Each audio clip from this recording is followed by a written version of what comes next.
The stock market currently may not be euphoric, but I don't think it is reasonably priced. Having said that, I have always felt that there is nothing called a bull and bear phase in the market, in the sense that some industries or some sectors go up and some sectors don't go up. So always in the market you will find some sectors which are worth investing and some sectors which are worth selling, right? You will find that combination. So sometimes you may find that metals are going up, and so you may be buying metals. Sometimes you may feel that okay, commodity sugar is too high or steel is too high, and so let me be selling commodities, let me be buying FMCG, or let me be selling FMCG. So there is always this cycle which happens. But please understand, the sector which is doing well, you will be told that the trees just kiss the sky very soon, and therefore the prices are sustainable. There was a time when the valuation of DLF was more than the whole Tata group. Today it is impossible with the listed TCS doing so well, but there was a time when this actually happened, which was very clear to you that that was unsustainable. But we can't see it when we are in the middle of a bubble, right?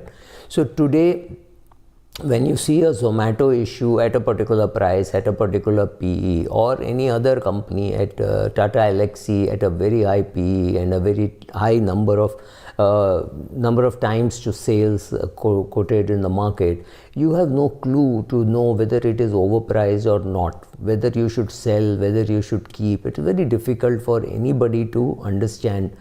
So what happens is, every bull market will see some shares going absolutely bonkers at some unsustainably high price, and then it will come down and it will hurt. Now if this is a significant portion of your portfolio, it will hurt you.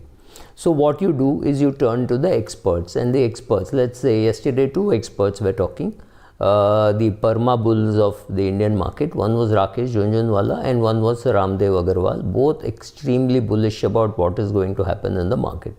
That's how it is, because that is how it always has to be, especially if you are in the asset gathering business and the asset gathering gives you fees. But also understand that you are not Mukesh Ambani, you are not Warren Buffett, you are not Charlie Munger, you are not Ramdev Agarwal, you are not Rakesh Jhunjhunwala. You are yourself. You know how much money you have invested in equities, what is your comfort level, and at what level you will panic, right? So somebody tells you that the trees will kiss the sky, that's fine for you to believe, but you also have to understand that you cannot make very big mistakes. So what are the kind of mistakes that I see people make? Well, when people come in a bull market and they do asset allocation, they want all their money to be in equities, right? They wouldn't mind pledging their father's golden tooth and borrowing against that and put money in equities. That's what they want. Every rupee should be in equity, even if they are business people and they have see, when you're doing business, your business is risk, right? So that money, whatever is worth, is equity, and your portfolio is equity. You don't want to hear debt, say, oh, debt mein kya return milta hai? There is no return that I get in debt. That's fantastic, but that is exactly why you should be doing asset allocation far more sensibly, right? So Ramdev Agarwal or a Rakesh Jhunjhunwala's lifestyle does not change whether the market is at 52,000, at 38,000 or at 102,000, right? It does not matter. It does not change. Their income and their expenses, there is absolutely no connection, right?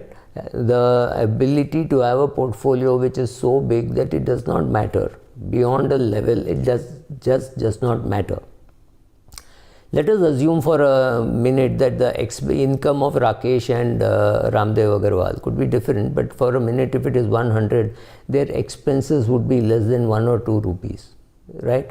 So it does not really change anything. Their dividend income is way ahead of their expenses. There is no connection between their investments and their lifestyle.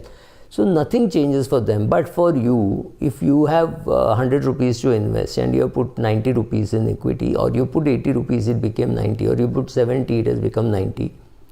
It is time for you to take some money out and put it in debt, not because the market is going to fall, not because I told you, not because I did it. In fact, I am not doing it. I am not doing an asset allocation now. I am terribly overweight on equity, and I will always be like that, but I don't have a leverage position.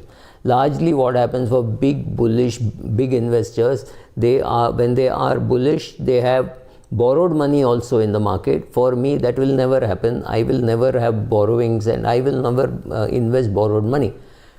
I know how to borrow very sensibly, how to invest, but I'm not in that game at all. But these people would do it, typically, like Rakesh says, गाँव का पैसा भी market में है. If he feels the market is going to come down, he will sell off and he will repay the loan. That's fine. That's by him.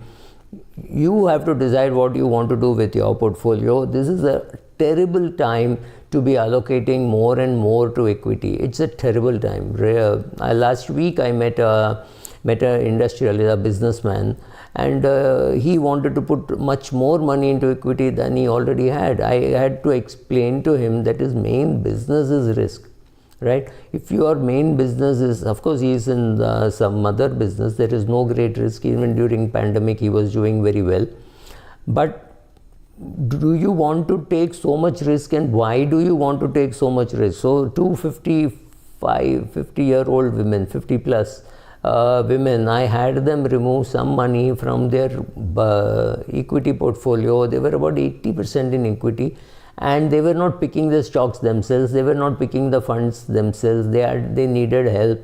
That is not a great symptom of wanting to be in equity. So I forced them to remove some money and put it into LIC pension plan, one pension to start in 5 years and one pension to start in 12 years, saying this is not going to increase your return, but it is going to reduce your risk, right? So in a bull market, everybody tells you, oh, the market will never come down. This is a new kind of a permanent high. The markets will sustain. India is such a big market, blah, blah, blah. The government is doing so much, so many airports, so planes will be flying all over the place, and the airlines will do well, hotels will do well. All that is true, all that is fantastic. But the question is, will you get upset if the portfolio falls? Will it make a major change in your life? Will you have to tell your parents, look, I can't come to visit you because I don't have money. I've lost a lot of money in the market, right? If you are in that category, then you have to rebalance. You have to make sure that your assets and liabilities match your style. Don't get carried away by what you hear on television. There is no crystal ball. We are all staring into a laptop or a phone today while talking. There is no crystal ball for me to say, oh, commodities in the middle of a super cycle. I have no clue, right? And many people don't have a clue. Some of us are brilliant. We know we don't have a clue. Some of us are not so brilliant, and we think that we can come and talk some nonsense and get away with it, right? So that is what is happening. So be careful about your asset allocation. What happens is, in a bull market, everybody thinks all the money should be in equity. They are happy to pledge their house, borrow and buy equity. They are willing to say, oh, but Subra, it is much easier to make money in options. I realize it's better than doing futures also, because I don't have to pay much. I have to pay only 10% or maybe even 5% now, right? So every rupee goes into equity simply because they tell you, oh, this is going to sustainable. Zomato is the next Amazon, right? Everything looks good. That is exactly the time when you should sit, pause, do some meditation and ask yourself, if the market falls and there is blood on my portfolio, will I be able to sustain it? Will it matter? Do I have next 10, 12, 15 years expenses somewhere in debt or debt instruments, or in a job which will make sure that I don't have to worry about my portfolio, or am I already living off my portfolio, right? So you need to answer those questions, and those questions have to be answered only after a 1 hour session on meditation and having a very good investment advisor. Otherwise, it's very difficult to answer these questions. So find out for yourself. Don't get carried away by my videos or what Rakesh Jhunjhunwala says or what Ramdev Agarwal says. please understand, many people today even in YouTube are in asset gathering, or they are in helping people gather assets, which means they are advertising. So somebody will come and tell you, oh, the XYZ mutual fund, this scheme is doing very well. Understand whether there is a vested interest in talking about that scheme on that day because it has got an NFO, or because they want to relaunch it, or it was a closed scheme which has become open-ended. Find out what is happening. Everybody is selling something, right? I am selling books. Everybody has some product to sell something, therefore we are here. We are communicating with you. We are very happy that you are giving us your time. We are telling you it's free. It's not, because there are Google ads on which I make some money, not great amount of money, but some money. Or I hope that people look at my books and buy my books. But let me tell you that also, these books have already been sold. I have been paid. So if number of copies sell more, it does not matter to me, except to my ego and saying, oh, my book sales have crossed 2 lakh copies. That's great. But it does not matter beyond that, right? So understand the bull market, understand the mistakes you can make, be careful, do some meditation, reallocate your assets. Don't get carried away by experts. Their lives are very different from yours. Thank you.